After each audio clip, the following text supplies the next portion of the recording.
Hi guys, my name's Dav and welcome to D&DGaming. In for review this time is stealth survival game Sir, you are being hunted. With me is my brother Dale.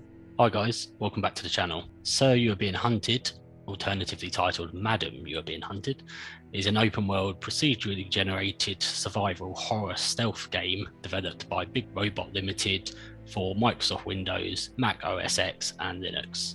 An alpha version of the game was made available on 19th of August 2013, with a full release on 2nd of May 2014. Although there were several years of no updates, the game was finally updated to version 1.5 in September 2021 by the external Dutch game development studio Den of Thieves Games. There is actually going to be a remake essentially of it due out in, I believe, 2022, which is supposed to improve the graphics from what I understand. So, depending on when you see this review, the new version might actually be out by then.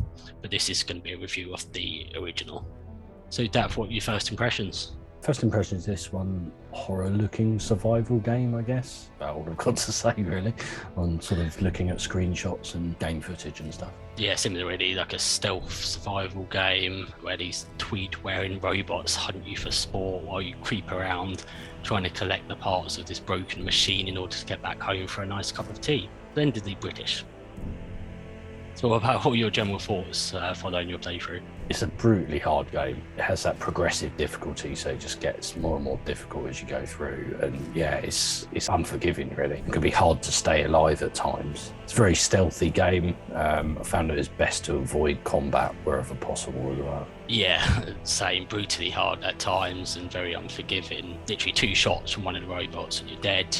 And certainly on the default settings, you actually start with no weapons whatsoever, and then if you're lucky you might find the axe, but the axe is not great to say the least. You got no map by default, which makes the navigation difficult, and take time to note locations around. There really is no map to refer to. You've just got to memorize the locations. You can only save in limited locations, which adds that extra layer of difficulty. You can't just save when you feel like it. So yeah, there's multiple things that make it, a very challenging game, but yeah, somewhat satisfying as well, which we'll get onto later. So how about graphic options? An okay array of graphics, I suppose. Usual things like shadow detail, distance detail, and anti-aliasing. There is a FOV slider, but you won't actually find it in the graphics options. But if you look into the game options menu, it's in there. And it's worth noting there are a few options in the game menu for modifying the enemies, such as visor color. Yeah, fairly basic options, kind of sufficient for the type of game. And like you mentioned, the FOV slider, which was useful. I did notice that was defaulted at 60, which I thought was ridiculous. It was far too zoomed in for my liking. I mean, I generally play somewhere around 85 to 90, and quick Google suggests that most people prefer somewhere in the region of 85 to 110. So I was really that was one of the first thing I noticed was how zoomed in it was. Yeah, I just had to immediately change that. Bit of an unusual default setting in my opinion. How about graphics performance? We'll put our specs up on screen as usual, but I was running it on ultra settings and it ran well on my PC, but no notable frame drops or any type of graphics issues. Graphics are generally pretty basic. I mean, they're nothing special. It's built in the Unity engine. The engine can have its drawbacks on graphics, I think. I've certainly found with other games built in the Unity engine. But having said that, the Unity engine has improved since this game was in production. The weather during day and night has this kind of smog that covers everything, which worked quite well in contributing to the game's atmosphere, I found. I played on Ultra. It's quite an old game now, so to be expected. I really did think they were quite poor graphics, though.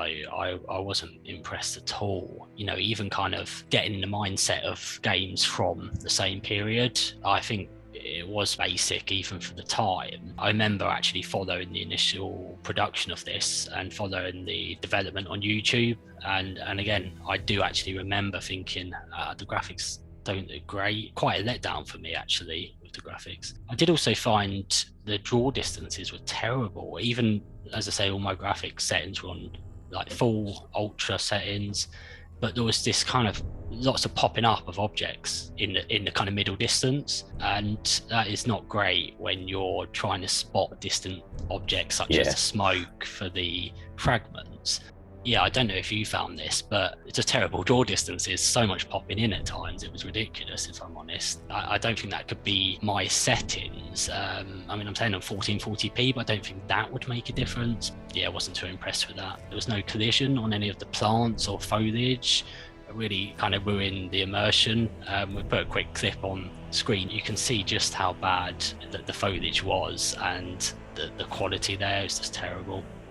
In terms of player control options, well, it's first person only. Full key rebindings are available, and also it does have controller support. Yeah, I don't have much to add to that. All the usual standard controls that you'd expect on the keyboard and the controller support. I did read one review on Steam where someone was slating how bad the controller support was. So although we haven't tested that, it's worth bearing in mind that the controller support might not be great.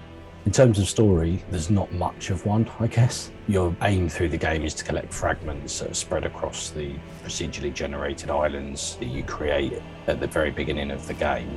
Yeah, very little background as to what exactly happened and why the place is deserted of people. Basically, the archipelago that you're on is overrun by robots. Your job is simply to survive and get home. You're not entirely alone. You have the disembodied voice of Walters, your butler. There are a number of islands in the archipelago. Each of them is likely to have fragments of the device for you to collect. Try not to get lost.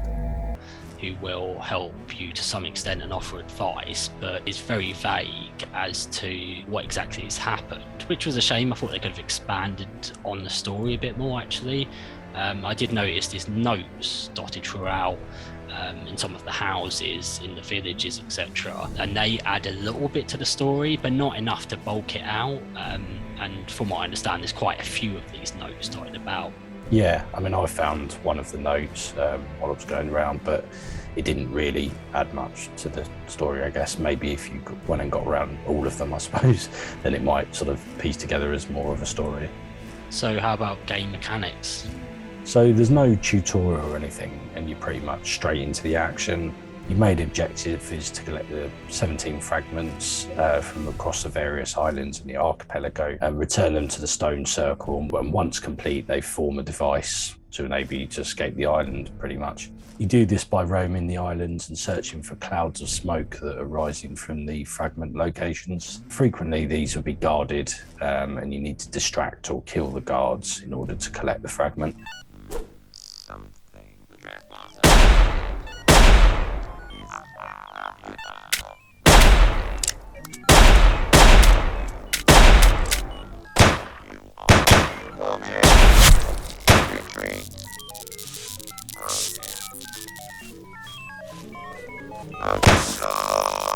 You have to make sure your vitality level stays up by finding items that increase it as it gradually decreases.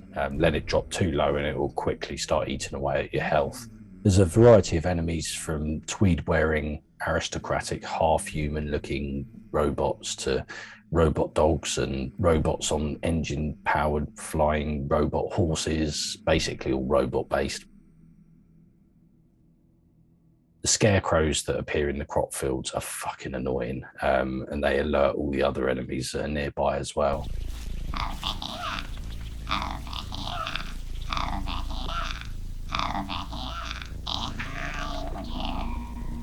Yeah, so the game has your basic stealth mechanics, and you also have, as you mentioned, the health and vitality have to be managed similar to a lot of survival games. The vitality with eating food or drinking, and the health by bandaging when hurt. There's several available professions on the start screen. I initially played the default aristocrat, and then basically quite quickly changed to the officer, just because I had the weapons to start with.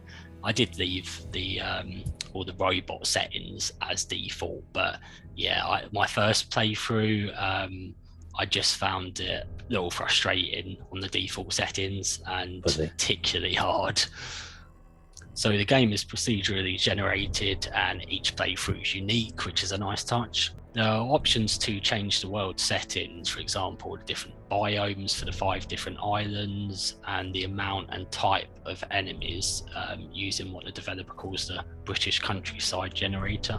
There's 5 biomes to explore: castle, industrial, rural, mountainous and fenland, and there are small villages to explore and loot with very British sounding names such as Great Bumstead.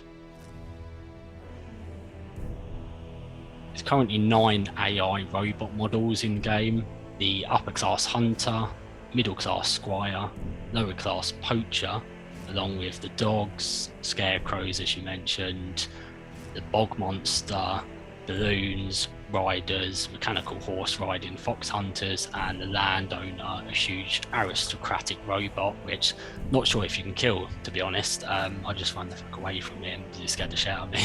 The game does ramp up in difficulty as time passes and or you collect the various pieces. The AI becomes more varied and tougher as you progress. So how about the UI? I found it to be quite minimalistic UI, but suitable for the type of game. Main UI items are health and vitality, which are interconnected as mentioned earlier. Inventory system is quite unusual, not really seen anything like it before in any other survival games, in the sense of the way that it's divided up into the different sections, and different items take up a different amount of squares that are within your inventory system. Yeah, I don't have much to add to that. Other than the sound and visibility, so the sound you're making as you're moving about and your visibility to the enemy are shown on the UI, which it's obviously again fairly standard stealth mechanic, but very useful when you want to hide and when you want to know if you're going to alert anyone. In terms of sound and music is quite fitting for the environment, quite atmospheric, gives you a sense of uneasiness as you walk around.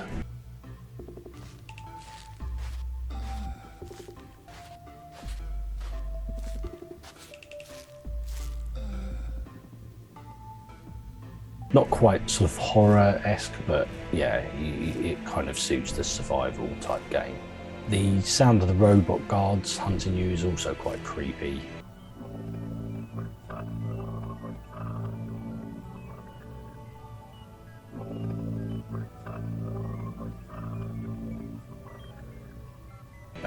At first I thought they were quite cool sounding, but that quite quickly wore thin, and it does get quite annoying after a while.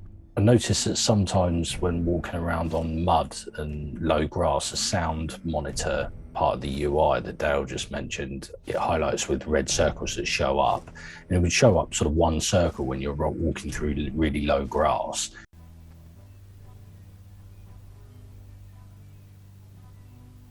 Yet when you're going through long grass in sort of cornfields and things, nothing would show up.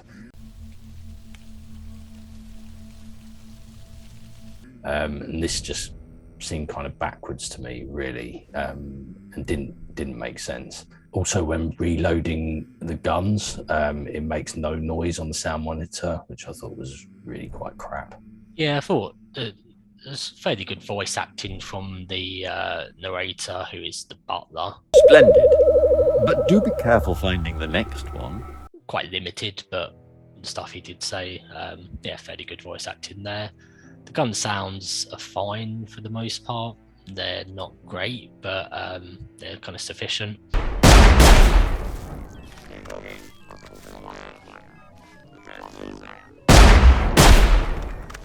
The robot sounds are, I guess, as you'd expect for robot sounds, but like you said, the kind of beeping sound especially that they make was quite annoying after a while and starts to get a bit, it kind of wears thin. The background music's a bit rubbish from the bits that I do recall, but when no background music is playing, you just have the sound of your feet scraping along the floor, which basically never changes regardless of what terrain you're on.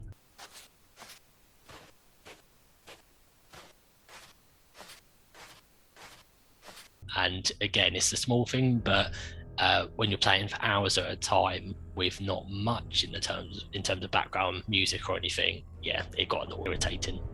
Did you come across any bugs or glitches? I came across one bug in the game where a line of 4 robots was stuck like statues, kind of where they stood, and even walking circles around them sort of didn't alert them. It was only when I twatted them with an axe that they then sort of started moving. But again, it was sort of like one at a time. You'd hit one and it would start hopping around, and then sort of hit it again and it's dead, and the other ones were just standing there. So it's a bit of a random one. Did you find any? No bugs, although I guess you could include in the glitches, as I was saying about the constant popping in of distant objects. I kind of feel that was a bit of a glitch, to be honest, but no major bugs. So to sum up, things I liked about the game, it's quite an intense game, as you're always kind of looking over your shoulder and look around you all the time as you sort of creep around the islands looking for these fragments, and you know the enemies are sort of out there kind of patrolling around. And a lot of the time when you sort of come across the enemies, you don't actually hear them until you get quite close to them, so you're always sort of looking over your shoulder for them.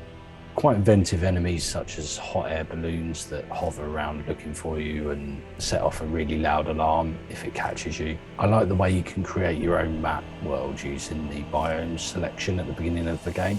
The atmospheric environment really sets the scene and makes it feel quite creepy and sinister. I really like the progressive difficulty through the enemies that are added later in the game. However, you can change the settings for the specific enemies when you create the world at the beginning. So being British, I can confirm the game is very accurate. At one point I was looting a village, stealing copious flasks of tea to sustain myself, when a tweed-wearing squire appeared from nowhere and tried to apprehend me. When I got home, I booted up my PC and started playing the game. I thought, oh, this is really accurate. So in all seriousness, I like that there's not too much micromanagement like some survival games where they're like, you've got to drink now, check your stamina constantly, you've got to take a shit now, there's just too much to do. Whereas this one is just your basic health and stamina, and you can basically concentrate on getting these fragments rather than too much of that, the survival game elements. I thought it was decent replayability due to the varied options for the biomes, the fact that you can adjust the amount of robots, and really kind of completely change the difficulty if you want to. So the game took me around 5 hours or so to complete on the basically default settings with the officer class anyway.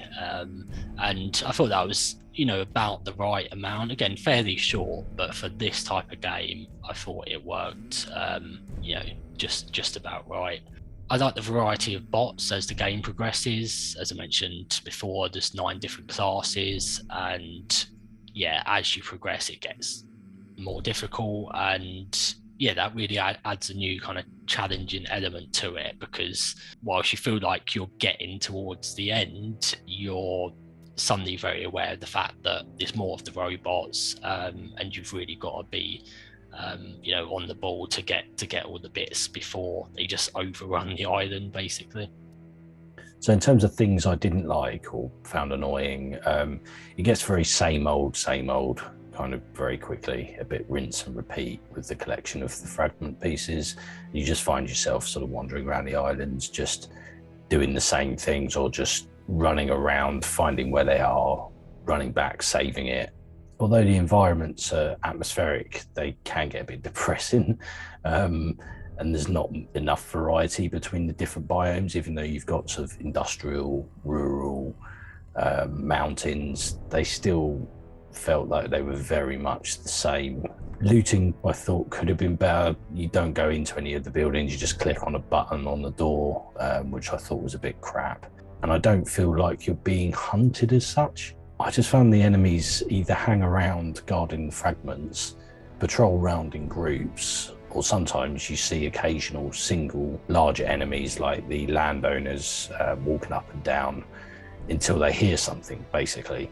I kind of feel like if they're going to have the hunted word in the name, in the title of the game, really the enemies need to be continuously looking for you, actually properly hunting you. I think they should maybe change the name of it to, I don't know, Sir, you are sometimes being hunted. So if you run up to these enemies, they might start hunting you. Yeah, see, I suppose I can see what you're saying. I mean, for me, I did find there was times where later in the game, where there was huge groups of them and they would be patrolling around, as you say, but if they get any wind of you, they would just be like searching that whole area for you. So I can kind of see what you're saying, but I guess it depends what the alternative would be, wouldn't it, in terms well, the alternative would be them actually being on alert all the time. They are, aren't they? Well, no, because they're just patrolling around. Most of them are just like wandering around like you would expect in any game. They're just patrolling until they're alerted. So I kind of feel like if you're hunting for something, you're actually going out looking for it, aren't you? So you're constantly looking, whereas they weren't really, they were just patrolling. Once they actually come across you, they would search around for you. But I even found that if you run a certain distance away, they'd lose you pretty easily. And all you'd have to do is just hide in sort of the cornfields or whatever, provided there wasn't a fucking scarecrow in there. And after a few moments, they'd be just like, oh, back to patrolling.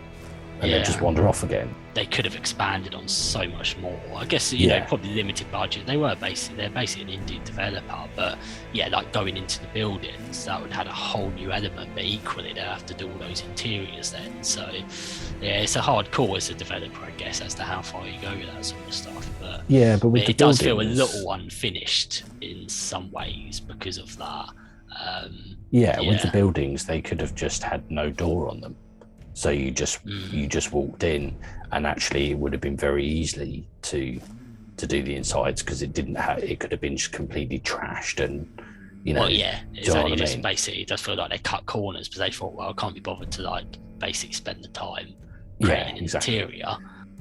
So in terms of things I didn't like, one of the things I noticed is when you discard things from your inventory, they literally disappear rather than dropping on the floor. I don't know if you noticed that. I mean, where are they going? Really you drop them.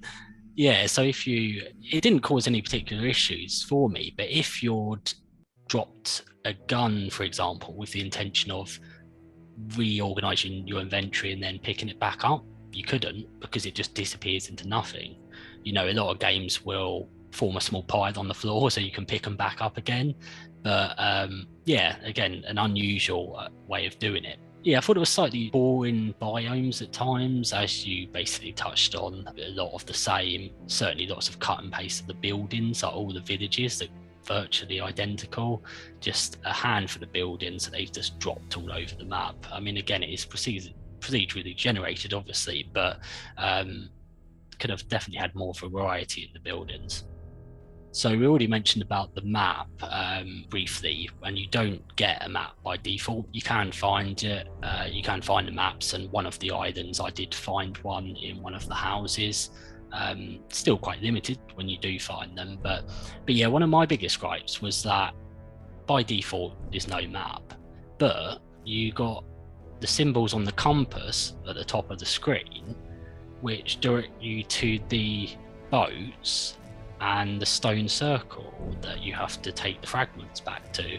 And I was like, well, that doesn't fucking make sense. Why not just give me the fucking map? If you're going to put these symbols on the compass, I mean, where's that coming from? If you've got no map, then where are these symbols coming from? So an unusual one there. I feel like if they really wanted that challenge, then don't have those symbols on the compass, and then you really would struggle to find your way back to the stone circle place where you have to put the fragments. I did find most of the loot was useless.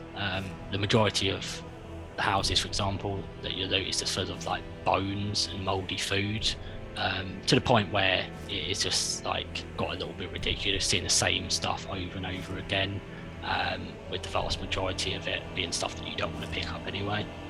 It did ruin the immersion a bit, well, quite significantly for me, as I mentioned, due to the graphics, because of how basic they were.